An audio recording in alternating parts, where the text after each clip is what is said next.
안녕하세요. 리더 앵커입니다.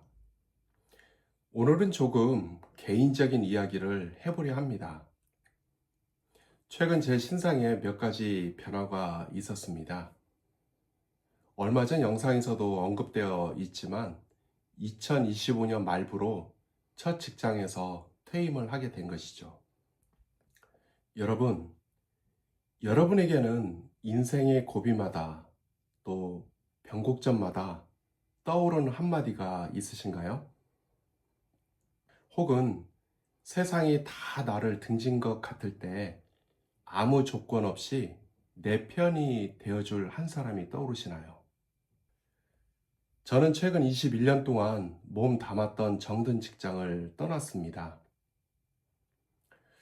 대학원을 졸업하고 청춘을 다 바친 첫 직장이었죠. 쉰 중반의 나이에 다시 마주한 시작이라는 단어는 생각보다 무거웠습니다. 오늘 저는 이 막막한 시작 앞에서 저를 다시 일으켜 세운 제 아버지와 옷 한 벌에 얽힌 아주 개인적이고도 특별한 이야기를 들려드리려 합니다. 사실 제 인생은 늘 무언가와의 사투였습니다. ROTC 32kg 인관에 6년 넘게 군복무를 마치고 사회에 나왔을 때 제 나이는 29이었습니다. 남들은 사회생활을 정상적으로 했다라고 하면 아마도 대리 직급을 달고 앞서갈 때 저는 양가 부모님의 극심한 반대를 무릅쓰고 대학원 진학을 선택했습니다. 그때 부모님을 설득할 수 있었던 유일한 무기는 제 우직함이었습니다. 저는 느리지만 끝까지 갑니다. 믿어주십시오. 라는 말 한마디였죠. 이미 결혼을 한 상태였기에 책임감은 남들보다 몇 배는 컸습니다. 그렇기 때문에 공부하는 물리적 시간을 더 늘릴 수밖에 없었고요. 그래서 아침 8시에 실험실에 들어가면 다음 날 새벽 3시가 되어서야 나오곤 했었습니다. 지금 생각하면 그 시절을 묵묵히 참아준 아내가 참 고맙습니다.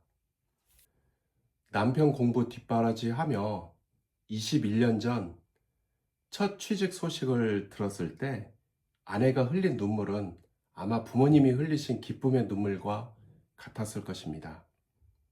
그렇게 시작된 21년이었습니다. 지금 생각해보면 원룸에서 시작한 신혼살림 속에서도 매일매일 와이셔츠를 입으라며 옷을 다려주던 아내의 정성을 기억합니다.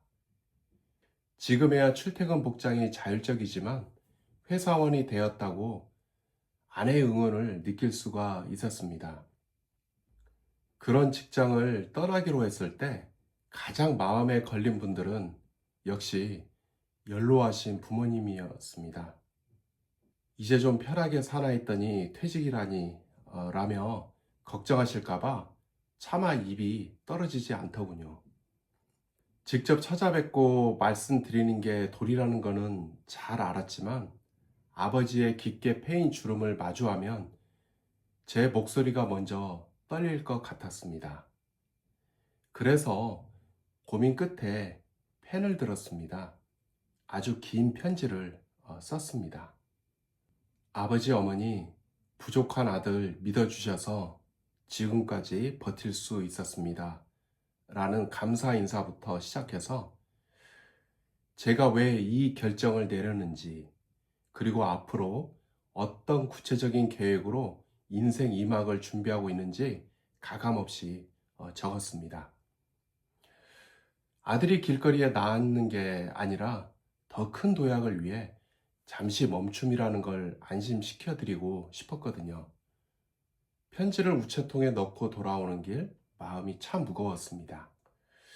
며칠 뒤 아버지와 전화통화를 하게 되었습니다. 수학이 넘어 아버지의 목소리는 평소보다 조금 더 떨리고 계셨습니다. 편지를 통해 상황을 이미 설명해 드렸기 때문에 아마도 전화통화 할 때는 이제 앞으로 뭐 먹고 살 거냐 같은 현실적인 질문이 올 줄 알았습니다. 그런데 아버지의 첫 마디는 제 예상을 완전히 빗나갔습니다. 무슨 일이냐? 너 몸은 괜찮냐? 마음은 어떠냐? 라며 오히려 저의 마음을 살펴주신 것이었습니다. 그 한마디에 21년 동안 쌓였던 긴장이 한순간에 녹아내리는 기분이었습니다.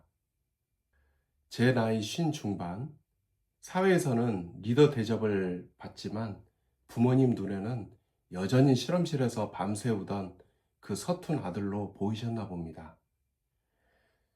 제 계획보다 제 마음을 먼저 물어봐 주시는 그 사랑에 가슴이 뭉클해져 한동안 말을 잇지 못했습니다. 이번 설 명절 연휴를 맞이해서 부모님 댁을 찾았습니다. 고생 많았다. 너무 서두르지 마라. 인생 참 길다. 1년 정도는 찬찬히 미래를 잘 설계해 보렴. 아버지는 제가 얼마나 숨가쁘게 달려왔는지 알고 계셨던 것 같습니다. 그리고 긴 연휴가 끝나 헤어지는 길에 넌지시 덧붙이셨죠. 봄이 오면 다시 내려오너라. 아비가 옷 한 벌 사주마. 그거 입고 다시 멋있게 시작해봐. 사실 예전에도 이런 적이 있었습니다. 몇 년 전 사표를 던지고 싶을 때 아내에게 소식을 들은 아버지가 저를 고향으로 부르셨죠. 그때 아버지는 아무 묻지도 않으시고 시장에서 가장 좋은 정장 한 벌과 구두를 사주셨습니다. 그리고 말씀하셨죠. 내가 처음 입사할 때 그 마음만 기억해라. 그럼 다시 할 수 있다. 그때 깨달았습니다. 아버지가 사주시는 옷 한 벌은 단순한 직물이 아니었습니다. 그것은 너는 여전히 멋진 사람이고 언제든 다시 시작할 수 있다. 라는 강력한 응원이자 세상이라는 전쟁터로 나가는 아들에게 입혀주는 가장 튼튼한 갑옷이었습니다. 집으로 돌아오는 길, 현관문 밖까지 나오셔서 변동사항 있으면 꼭 전화해라 라고 당부하시던 부모님의 뒷모습을 기억합니다. 그때 저는 다짐했습니다. 제 성격상 마냥 실수는 없겠지만 이번만큼은 아버지가 사주실 그 옷의 무게만큼 더 단단해져 보겠다고 말이죠. 여러분도 혹시 지금 새로운 시작이나 원치 않는 멈춤 앞에서 계신 것은 아닌가 모르겠습니다. 우리 너무 조급해하지 맙시다. 여러분 곁에도 보이지 않는 곳에서 여러분을 위해 옷 한 벌을 준비하고 계신 소중한 분들이 반드시 있을 것입니다. 그 응원을 힘입어 다시 당당하게 걸어 나갑시다. 오늘 제 이야기가 여러분의 새로운 시작에 작은 용기가 되었기를 바랍니다. 영상이 좋으셨다면 또 구독과 좋아요 또 부탁드리고요. 알람 설정까지 해주시면 더더욱 감사드리겠습니다. 여러분의 시작에 얽힌 이야기도 댓글로 남겨주시면 감사드리겠습니다. 제가 직접 읽고 응원하겠습니다. 오늘도 끝까지 시청해 주셔서 감사드립니다.